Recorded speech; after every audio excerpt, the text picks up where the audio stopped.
The FAA is one of the few remaining regulatory agencies that can actually fuck shit up at will. That's why aviation is still so safe. If you want to see what aviation with poor regulation looks like, check out the accident record from the 70s to the early 90s. So many major disasters.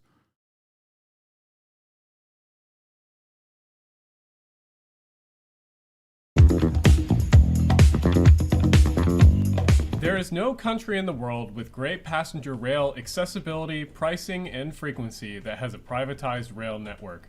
All of the— Whoa, wait a minute. What? That's crazy. What do you mean? How? What? I don't understand. What? That's shocking. You mean to tell me that a natural monopoly, a natural monopoly is better served when it's controlled by the government? What? Stop. That's crazy. The best countries when it comes to intercity regional rail networks are all nationalized, either owned by the government directly or through a government-run public company. France's SNCF, Germany's DB, Switzerland's SBB, Japan's JR, Austria's ABB, and Spain's Renfe are just a few great examples of the many nationalized rail companies and networks. All of these companies own the Everyone that's saying Japan does not understand. Fuck it. Let's do Japan. With one exception. Let's have Japan's level of regulation. Do we currently have Japan's level of regulation? Do we?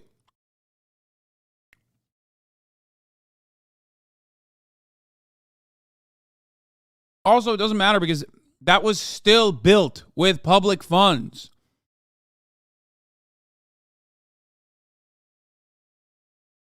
Remember when someone just lied about Germany's train being private in chat? They didn't lie. It's still on the stock market. It's just government owned. That's what they're... And the lie in that situation is that it wasn't for profit. Like, it doesn't run as a for-profit institution. It still doesn't turn profit.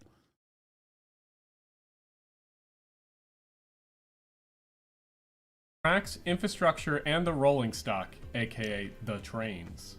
And then there is the US. 90% of US railroads lines are privately owned. Amtrak owns less than 700 miles of track and runs mainly on track owned by the big four private railroads: CSX, Norfolk Southern, Union Pacific, and BNSF.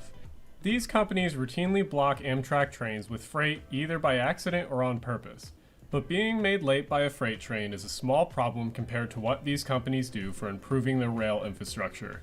And when I say improving, I mean either doing the bare minimum required for maintenance or actively making their logistics worse by single tracking some of the busiest main lines with the guise of using precision scheduled railroading. It's so obvious that most of these companies are only in it for the short-term profits. So one solution to this is nationalizing the entire rail network. Nationalization isn't something that the US hasn't done before with anything else. The entire US interstate system is nationalized, with the roads being owned by either the federal government or state governments. It's not unusual for the federal government to pass large infrastructure bills supporting these pieces of infrastructure. One said bill was the reason why interstates were built in the first place: the Federal Highway Act of 1956. Nationalization of US railroads isn't a foreign concept either.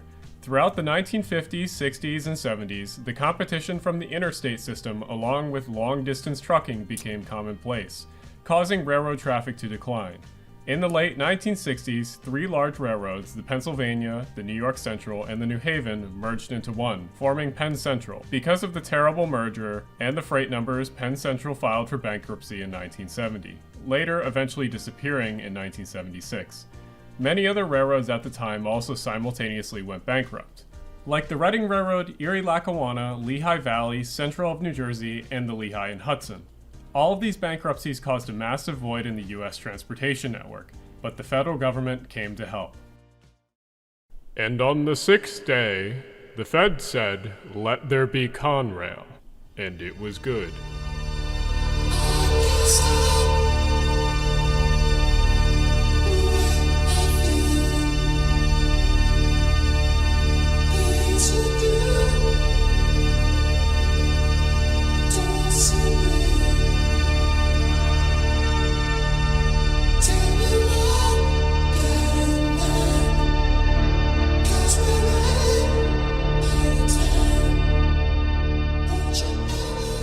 Conrail emerged as a new quasi-nationalized consolidated rail corporation.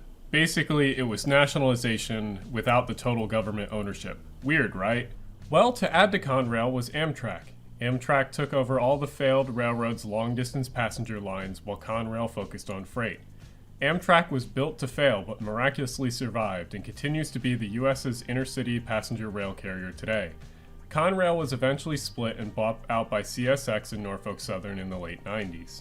Both of these companies were built to hopefully become profitable without the government's help, which in a very neoliberal mindset makes sense.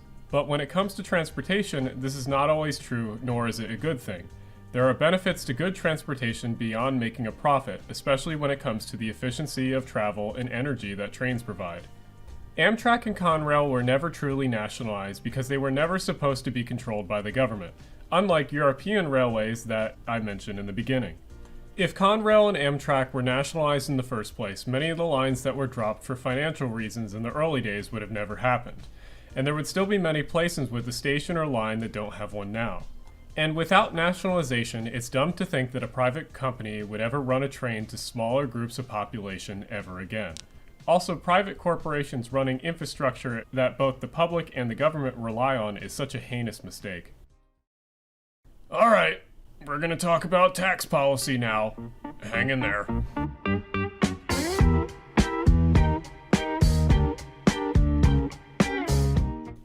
Okay, now stay with me. I know that tax policy can be quite the killer to listen to, so I'll keep it brief.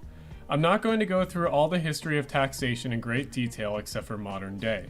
But know that there was a time when the government practically gave land and tax Corpus, skip. Skip this part. havens away to railroads. Eventually, citizens complained. Next, there was a period of time when railroads had high tax rates on them. And then Conrail showed up because all of those businesses failed. And then finally in the 90s, many of the taxes were drawn back to lower percentages. And that brings us to where we currently are in railroad tax policy. So now we must go over how taxes on railroads work. Here is an older tax document from the state of New York. Unfortunately, I couldn't find anything newer than this on the internet, mainly because I myself am not a taxable railroad, or at least not yet. So you can see here how each of these states used to tax rail and still do. What it comes down to is how much improvement is done to a line. Well, except for New Jersey, who taxes it per mile. Yeah, I know, we have a weird state. So generally, if a line is 2 tracks, it will get taxed more. Hence why a lot of modern railroads have single-track main lines in the United States. But this is only one side of the problem. The main part of the problem is how inefficient taxation and grants are with railroads. Generally, railroads will pay some sort of tax on their land. This tax will go to both federal and state governments. Money is then eventually redistributed into the railroads through grants and subsidies. These subsidies usually going to Amtrak for passenger operations and grants going back to private operators for infrastructure upgrades and maintenance. This causes the problem of needing extra personnel in between each of these transactions for bookkeeping, causing a loss of money and unnecessary costs. Now, I'm sure you'll probably think, well, let's just stop taxing these companies so that they can use the cash in the first place to directly upgrade their infrastructure. Well, unfortunately, most private railroads in the US aren't in the business of railroading. As I said earlier, they're in the business of making short-term money. So the majority of the money saved in a for-profit company is directly funneled back into shareholders and upper management's hands instead of back into upgrading infrastructure and for better service. So what's the solution to this? Well, you can either strengthen the unions to have some power to own the railroad to prevent shareholders from poaching cash, or the other option is what majority of the countries around the world have chosen, and that is to divert to nationalization.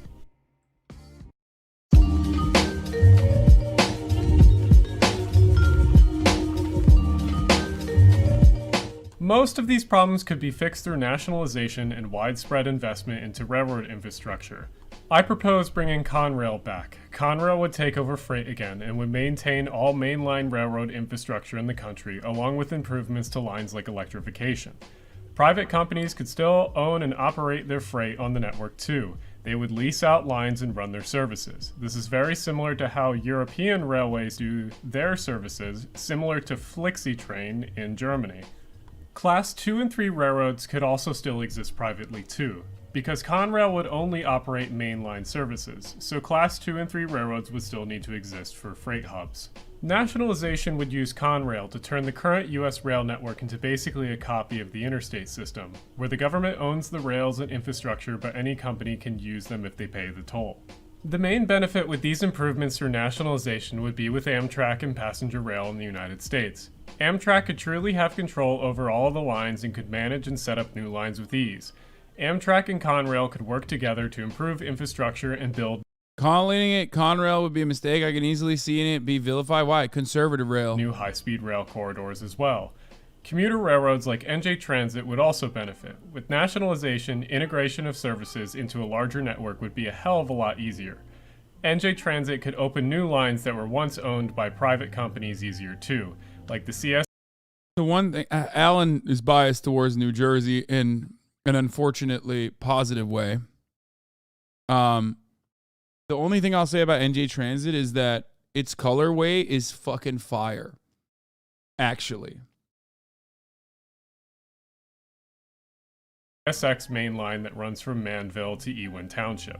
The US truly has a long way to go before even coming close to any of those countries that I stated in the beginning.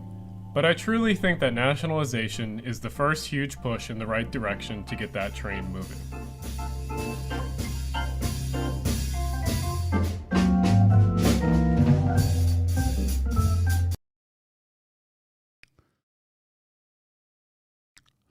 I can't wait.